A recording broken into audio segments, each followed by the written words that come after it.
Magandang araw mga bata, kamusta kayo?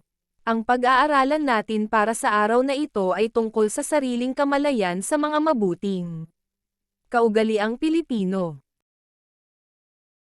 Narito ang mga kasanayan at layuning pampagkatuto.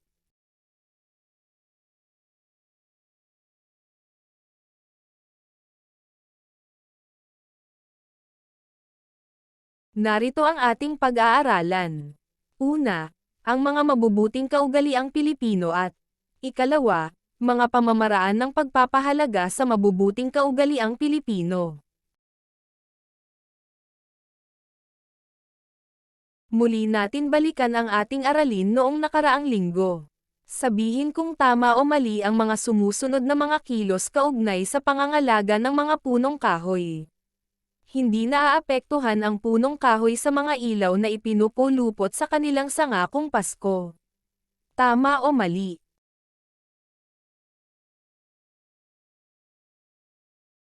Ang tamang sagot ay mali, dahil mainit ang mga ilaw, at nakakaapekto sa mga puno kapag ipinupulupot natin ang mga Christmas lights sa kanilang mga sanga at dahon. Tama lang na pagbawalan ang pagpako sa mga punong kahoy ng mga campaign materials. Ano ang iyong kasagutan? Tama o mali? Tama. Tama lang na pagbawalan ang pagpako sa mga punong kahoy sapagkat ito ay nakakasugat sa puno at nagiging sanhi ito ng pagpasok ng sakit at pagkabulok.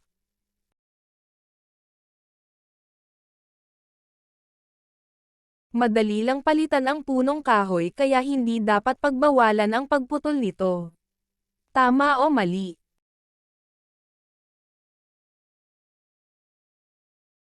Mali. Alam nyo ba mga bata na, inaabot ng 20 hanggang 30 taon bago maging mature ang isang puno?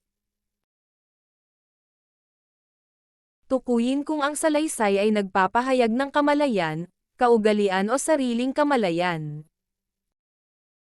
Tumutukoy ito sa kaalaman o pag-unawa ng individual o komunidad sa kanyang damdamin, opinyon, at karanasan at pagkakilala ng nasa paligid nila. Ano ang iyong kasagutan? Ang tamang sagot ay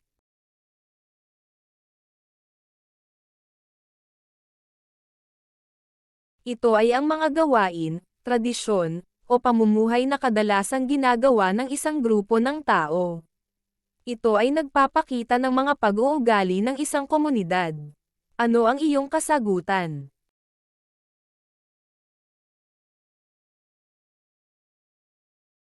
Ang tamang sagot ay kaugalian.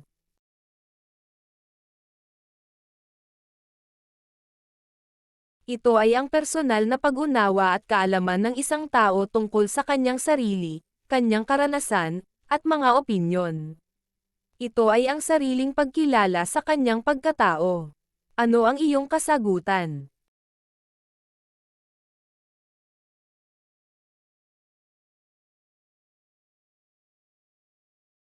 Ang tamang sagot ay sariling kamalayan. Tukuyin ang mga kaugaling Pilipino at kaugaliang puti o ng mga taga-Western o kaugalian ng mga puti.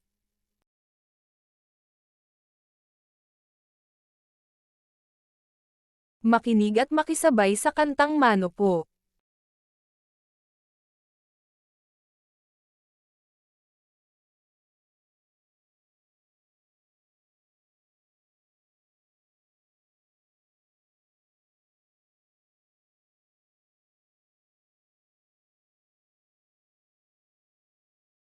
Alam nyo ba mga bata na ang kaugaliang Pilipino ay bahagi ng ating kultura?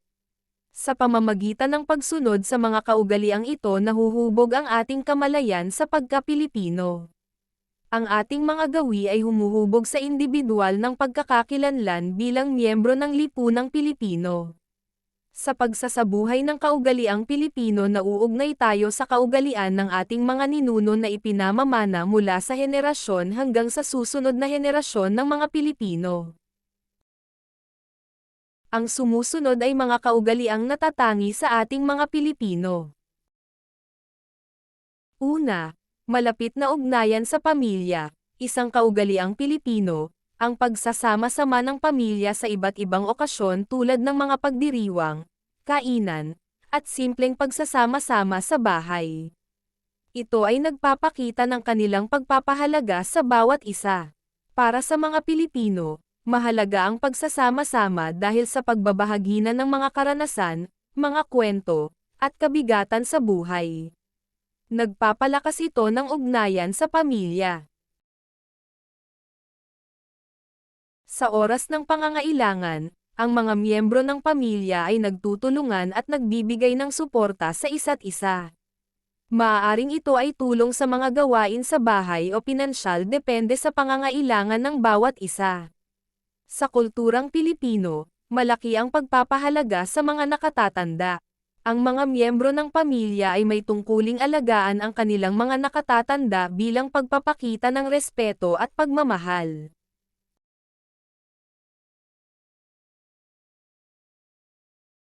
Ikalawa ay ang mga Pilipino ay may mabuting pakikibagay at pakikisama. Ang pagkakaroon ng kakayahan na makisama ay nagpapakita ng respeto sa kapwa Pilipino. Sa pamamagitan ng pakikibagay, ipinapakita ng isang tao na nirerespeto niya ang damdamin at opinyon ng iba. Ang pakikisama ay nagpapalakas ng ugnayan at nagtataguyod ng harmonya sa komunidad.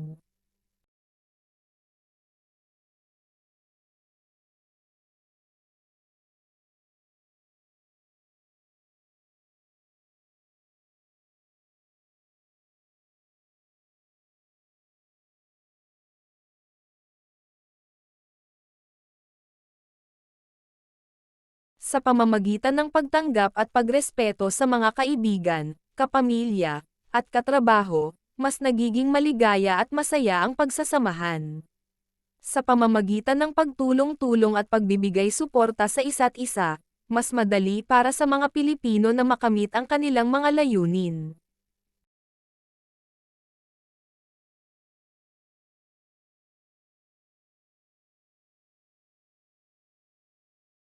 Ang mga individual na marunong makisama natututong magpapakumbaba, magpatawad at maging maunawain, dahil nakikisama, nagsisikap na gampanan ang tungkulin.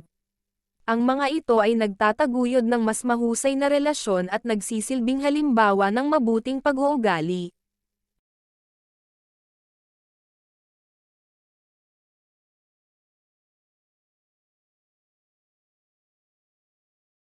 Ikatlong kaugalian nating mga Pilipino ay ang pagkamasayahin at magiliw. Ang pagiging masayahin at magiliw sa kasama ay nagpapalakas ng samahan at pagkakaisa sa lipunan. Sa pamamagitan ng pagiging masayahin at positibo, nagkakaroon ng magandang atmosfera at mas madali ang pagbuo ng magandang ugnayan sa kapwa. Ito ay nagpapakita ng paggalang at pagpapahalaga sa damdamin ng iba na nagbubunga ng mas mabuting komunikasyon.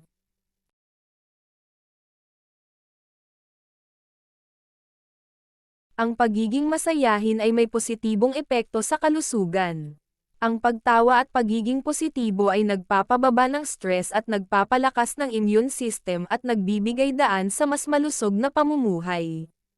Ang maaliwalas at magiliw na pakikitungo sa mga kasamahan ay nagpapakita ng kagandahang asal at nagbibigay daan sa mas malamim na pagkakaibigan.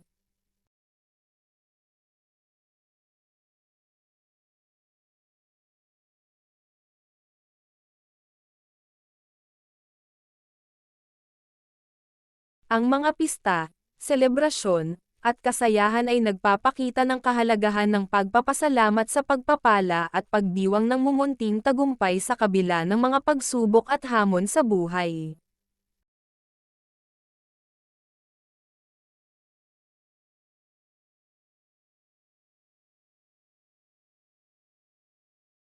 Pang-apat ay ang pagkamaka-Diyos at takot sa Diyos ng mga Pilipino. Para sa maraming Pilipino, ang kanilang pananampalataya sa Diyos ay nagbibigay sa kanila ng gabay at patnubay sa kanilang pang-araw-araw na buhay. Ito ay nagbibigay sa kanila ng lakas at pag-asa sa harap ng mga hamon at pagsubok.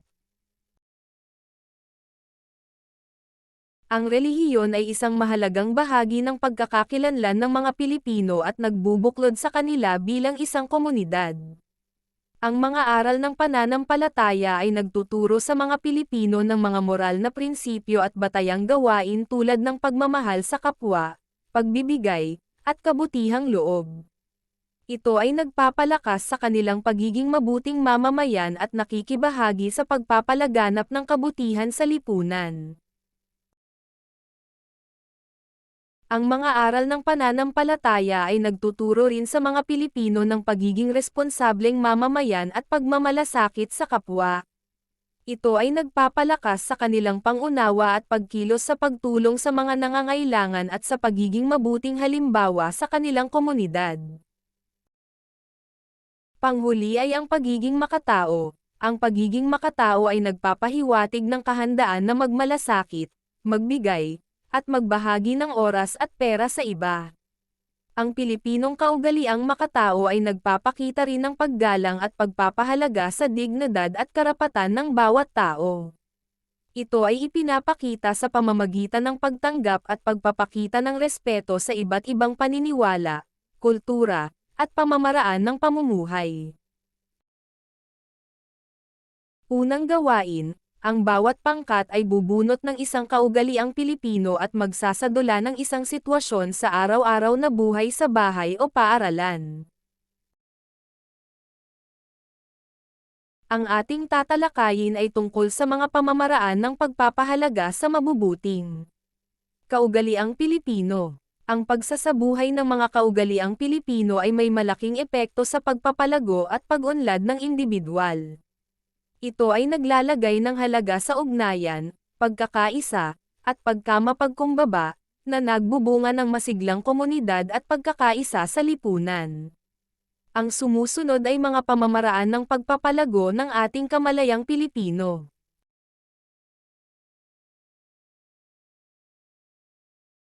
Una, pagbibigay panahon at pakikipagkwentuhan sa mga matatanda. Ang pagbigay ng oras at pakikinig sa mga kwento ng mga matatanda ay nagpapalakas ng ugnayan sa pamilya at lipunan. Ito ay nagbibigay daan sa pagpapahalaga sa kanilang karanasan at kaalaman at nagbubuo ng samahan at pagkakaisa sa komunidad. Ang pakikipagkwentuhan sa kanila ay nagpapalakas ng paggalang at nagbibigay buhay sa tradisyon at kultura ng bansa. Dapat nating ipagpatuloy ang kaugalian ng pagmamano, pagbigay upuan sa mga matatanda, at pag-alalay sa kanila. Ikalawa, pagbibigay prioridad sa pagsasama-sama ng pamilya, pahalagahan at bigyan natin ng panahon ang mga selebrasyong pampamilya at bayan. Pagsumikapan rin nating makiisa sa mga gawain ng simbahan at pamayanan kagaya ng mga kampang, piknik at paggawa ng konkretong hakbang para maipakita ang pagmamalasakit sa mga magulang at kapatid. Pagbibigay ng mga munting alaala sa isa't isa. Maaaring magkaroon ng pulong-pulong ang mga pamilya kung saan pagkakasunduan ang mga bagay para sa ikabubuti ng komunikasyon sa pamilya. Halimbawa, no cellphone time sa hapagkainan. Maaari ding magplano ang pamilya ng mga aktibidad sa pagtulong sa mga nangangailangan. Halimbawa, pag-alay ng panahon at pera sa mga kaanak at kapitbahay na nangangailangan.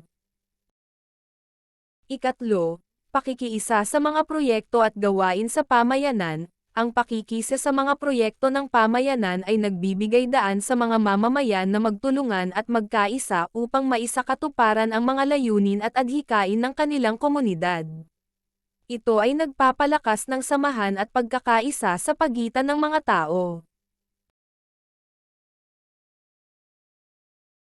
Nagpapalawak ng kanilang kaalaman at kasanayan, at nagbubunga ng positibong pagbabago at pag-unlad sa lipunan. Ang bawat individual na nagpapakita ng pakikiisa ay nag-aambag sa pagpapalakas ng kanilang komunidad at nagpapabuti sa buhay ng kanilang kapwa mamamayan. Isang halimbawa nito ay ang Brigada Eskwela. Ikaapat ay ang pagiging bukas sa pakikipagkaibigan at pakikipag-ugnayan sa mga taong may naiibang paniniwala, ang pagiging bukas sa pakikipagkaibigan at pakikipag-ugnayan sa mga taong may iba't ibang paniniwala ay nagpapakita ng kahalagahan ng pagiging makatao. Ito ay nagpapalawak ng ating kaalaman at pag-unawa sa iba't ibang kultura, pananaw, at paniniwala. Sa pamamagitan ng pagiging bukas, natututuhan nating magrespeto sa opinyon at pananaw ng iba, at itinataguyod natin ang pagkakaisa at pagtanggap sa kabiguang mayroon tayo. Ang ganitong pag-uugnayan ay nagbibigay daan sa pagpapalakas ng mga samahan at pagpapalaganap ng pagmamahalan sa pamayanan. Bukod dito, ito rin ay nagbibigay ng mga oportunidad na magkaroon ng mga bagong kaibigan at karanasan na magbibigay sigla sa ating buhay. Panghuli ay ang patuloy na pag-aaral sa sariling kalagayan, kultura at kasaysayan ng sariling bayan, ang pagpapalawak ng kaalaman sa kultura at kasaysayan, hindi lamang sa sariling bayan kundi pati na rin sa ibang kultura, ay may mahalagang papel sa pagpapalalim ng ating pag-unawa sa mundo. Sa pamamagitan nito, natututuhan natin ang pagpapahalaga sa ating sariling kultura at kasaysayan, na siyang nagbibigay sa atin ng sariling pagkakakilanlan bilang mga Pilipino. Binubuksan rin nito ang ating isipan sa mga kaugalian, paniniwala, at tradisyon ng iba't ibang bansa at lahi, na nagpapalawak sa ating pangunawa sa pagkakaiba-iba at pagkakapareho ng tao sa buong mundo. Sagutan natin ang gawain isa, lagyan ng check ang nagawa na ng inyong pamilya, sa simbahan o pamayanan.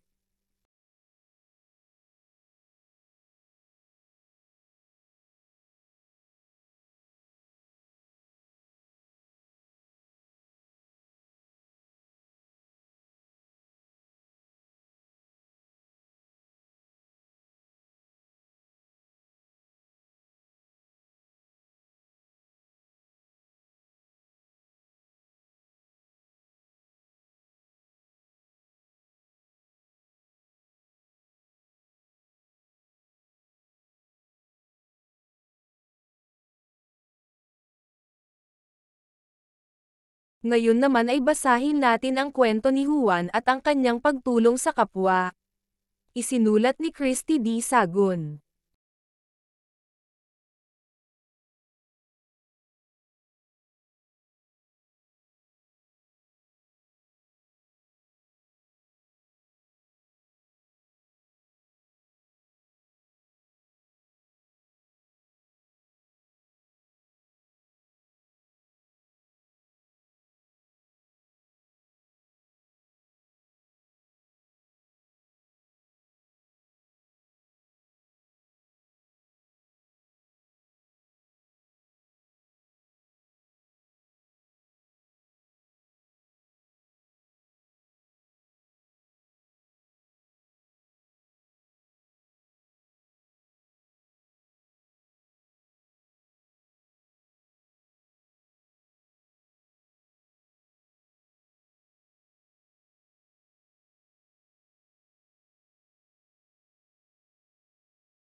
Naunawaan niyo ba ang kwento mga bata? Kung gayon, sagutan natin ang mga gabay na tanong.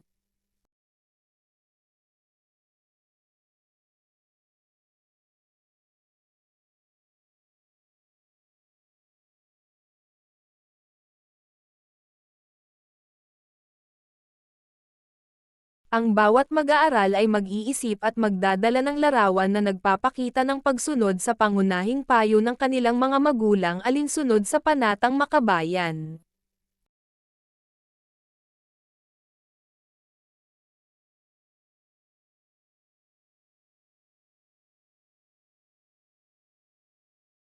Suriin at markahan ang iyong sarili ukol sa pagsasabuhay ng mga kaugaliang Pilipino.